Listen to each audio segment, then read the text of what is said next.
All right, let's get right into this.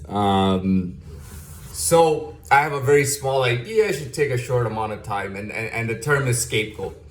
What do I understand when I hear this term scapegoat? Typically, for me, it's when you don't want to. Somebody commits an action and they don't want to take responsibility, so they pass it on to a scapegoat who will take the responsibility, right?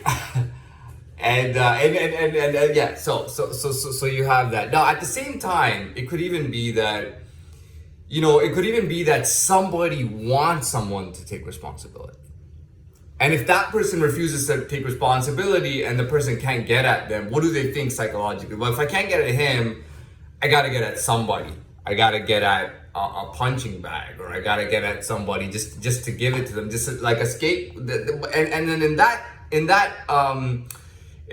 manner, it's not really a scapegoat anymore. It's simply I feel good to take my frustration out on this individual, for example. Now, why would I come up with this? Well, obviously, I must have felt like I was a scapegoat at some point in my life. I have had people, kind of give me a hard time, and I mean, even giving me bad looks when I'm going somewhere. It's people that I don't even know giving me bad looks and things like that, But anyways, that was the idea that I wanted to start. Now, at the same time, I mean, it is what it is, It is what it is, and it doesn't always have to be what it will be, right? Can I move on? I'm trying to move on from this, and I have, I'm trying to. Again, it gets difficult sometimes. When you have an idea and you're rolling with it, things can be easy. If I come up with a great idea, I know that I can put 10 to 12 minutes of content on there, and I feel like that is sufficient. But let's try to roll along. With things here. Well, okay. So So now, when it comes to the scapegoat thing, who are the people who are delivering this hate or their message or their punishment to this scapegoat? Who are these people? That's what I want to know. Because typically, I mean, when you're thinking about it, an intelligent, successful, powerful person, someone with a decent social sense as well, someone who has an international sense of things, would they really be in that situation? I mean, think about it. Think about who's a powerful person. Elon Musk. Okay, let's just use him as an example, right? Let's use Elon Musk because he's a bit of an icon. So let's use him as a type to explain this. So a guy like Elon Musk, right? Let's say he has issues with someone. Let's say he has an issue with Taiwan, or let's say he has an issue with Taiwan. He has an issue with Taiwan, that Taiwan is refusing to receive some of his products because they are either they're built in China or they're sent to China and finalized as a product in China. So now Taiwan is cutting off of all of Elon Musk's goods, whether it's from States or China. Now, Elon Musk will think to himself, well, Taiwan's a little shitty island or whatever it is. I don't even know what. I know it's a very tiny country. So, Elon Musk, it's a shitty little country, but they have a whole lot of influence internationally. They have a lot of influence internationally, meaning that if Taiwan cuts my products off, tomorrow Denver, Colorado would cut off my goods. Tomorrow Florida might side with them. Texas might side with them. Who else might side? I don't know. No, he's thinking maybe countries in Europe will start siding with Asia, Middle East, Africa will start siding with them, right? And he's worried about this, but how does a guy with such a respect and such a stature and such an intelligence go about it? Obviously, he would try. The first thing would be he'd call Taiwan and say, "Can we work this out?" Right? And maybe they'll say no. It'd be like, "Look, is there some kind of monetary method that we can work this out?" Taiwan would say no, because we're taking a stand against China right now. A guy like Elon Musk will not stoop to go and, oh yeah, guess what? I know this random kid. I know some kid who's a genius when it comes to creating products, right? Let's say he's a genius at creating software or little hardware products like phones. He's a genius, okay? But no one really even knows about him. He's a genius, but he doesn't really have any kind of social belonging or anything. He's just a little genius. And do you think Elon Musk would take it out on him? Well, you're gonna pay for Taiwan not accepting my products.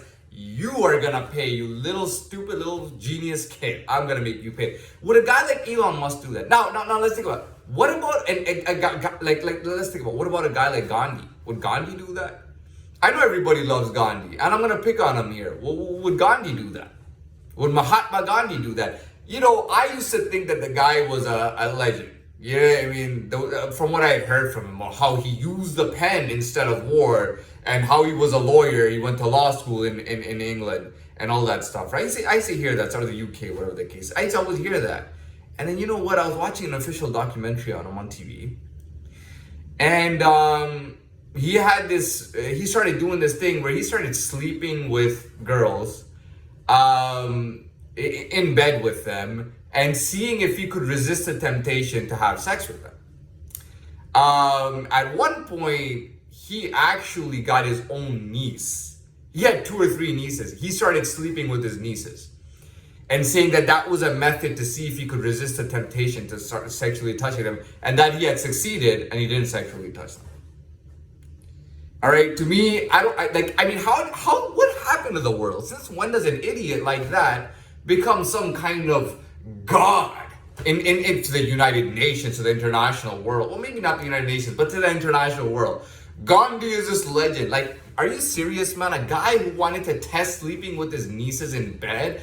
And by the way, the thing was, he would wear just underwear, okay? And just to see if he could resist the sexual temptation of touching them. And then telling the whole world, guys, I passed the test. I didn't touch my nieces. Okay, is this, like, you see what I'm saying? Would Elon Musk do that? I don't know. Would Gandhi do something like that? Probably, because he's a piece of shit, right? And let's throw that. We explained the scapegoat. Let's move on to something else. I want to talk about the international stage. Okay, you know, the thing is that I mean it's crazy, because as far as we understand, people talk about stats and numbers and all this stuff. When we talk about stats, I mean, there is no denying this. I just hate when people start denying. There's no denying this. Dude, Europe is like at the top of the world, okay, in every way, except for one. There's one definite way that Europe is not on top of the world, and that way is in this perspective, this international perspective. This international perspective favors all the shittiest third world countries in the world, right? And promotes all the shittiest countries in the world and negates all the best countries in the world. Europe is always told that they were the white villain of this world, the white villain, right? Why? Because Europe was doing a race to colonization. So there was a competition between England, France, UK, France, England, France, Germany, no, I don't know about Germany. England, France, Italy, Spain, Portugal. I mean, those are like 5 countries and I know there's some Dutch countries involved in that too. Okay, not me. So, but like the international perspective always puts these guys down. They were the white villain.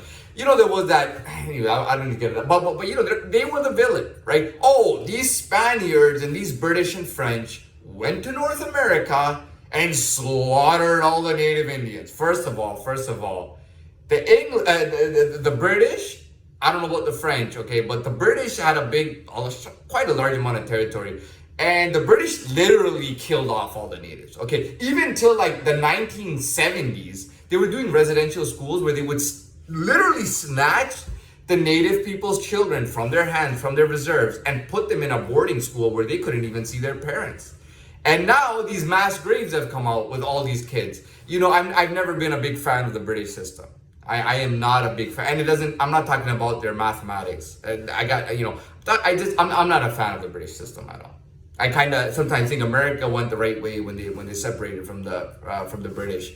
I don't support that system, but you know, and then all the Spaniards did this. Now the Spaniards weren't that bad, and I've already we don't need to talk about that because I've already talked about it. But again, these guys are villainized always. And it's crazy because some of the, it's just crazy. I mean, this, you hear this term, oh, don't judge a book by its cover. What the hell are you talking about? Show me your baddest fighter. Show me Mike Tyson. What? He doesn't look like a fighter? Have you ever seen Mike Tyson? They call him the baddest man on the planet, and he was a world champion like 20 times since he was very young. Now, what are you gonna tell me? Oh, don't judge a book by its cover. The guy looks like a goddamn fighter, man. You know what I mean? To me, who's a good who's a really good well, let's say there's a top class. I'm not gonna pick because this is politics. You have a president. People go, now he looks like a president that represents a country. Now, I'll give you an example. I'll talk about Putin. I'm not saying I support, I'm not talking about that. But when it comes to Vladimir Putin, typically Russian people are very proud of having him as a president. Now, this is a man that represents Russia. This man who was in judo, who was a judo champion, and all this stuff. He has the look. He represents Russia. You know what? You see what I'm saying? People say don't judge a book by its cover. Yeah, I mean, if I look at a weightlifter, shouldn't he look like a weightlifter? You know what I mean? I'm not a weightlifter, by the way, right? I don't look like a weightlifter, but I'm not a weightlifter. I could look like a weightlifter, but I'll have to lift weights for quite a little while before I look like a weightlifter, right? I don't look, and you see what I'm saying? Don't judge, this world has turned to, in the international perspective, and they call it the passionate perspective. The passionate perspective is all about, oh, this piece of shit country is going to waste. And I'll give you a perfect example. So there are countries in this world, and again, the international communities, they support Pakistan and India and Bangladesh. Do you know that they don't have clean drinking water? Pakistan, India, and Bangladesh don't have clean drinking water. I went to one of the most poorest nations in South America. I went to Colombia, and I spent a month and a half in Colombia. Okay, they had clean drinking water straight from the tap. You didn't even need a filter. The water was clean. It came clean out of the tap. These people with this nation that had supposedly had no natural resources, okay, that was one of the poorest nations of the world, that the Spaniards had conquered and looted all their resources and gold. This place has clean drinking water. They have no garbage. When you go to the main city, especially downtown in the city center, they got young guys in certain uniforms that work as garbage men. They go when they clean the garbage. That place is clean. It's clean and has clean drinking water. Okay, I never caught food poisoning. I ate out a whole lot over there. I used to eat out. I never caught food poisoning in Colombia. In a month and a half, I never caught. These countries, when you talk about the Indian subcontinent, which in my opinion, tomorrow people are gonna, and believe you me, tomorrow people are gonna be saying that Africa is no longer the worst continent in the world. It's the Indian continent. They're not gonna call it a subcontinent. They're gonna call it a continent. They're gonna say that the Indian continent is the worst place in the world, and that Africa isn't even as bad as it. That Africa is better than India. Believe you me, they're gonna start chattering about that tomorrow. Okay, over there in those places, you can go to the best parts of the city. There's garbage everywhere. Okay, people literally slip on donkey shit. Imagine seeing a guy, going there for a day. You get off the airport and you see a guy walking on donkey shit and slipping on donkey shit and falling on his back. You know what I mean? Imagine that, right? These guys, their cities are dirty. They're so corrupt that they don't put funds into anything. All their buildings collapse because the concrete is mixed with too much water to save money on the contract. Their electricity runs out all the time. Dude, I didn't have a single electric outage the entire time I was in Colombia. And I went to 2 parts of Colombia. And I never experienced electric outage. They experience electric outage every day in their biggest cities, everywhere in their cities. If you're rich enough, if you're a millionaire, you can get yourself a generator. That's it. That's the only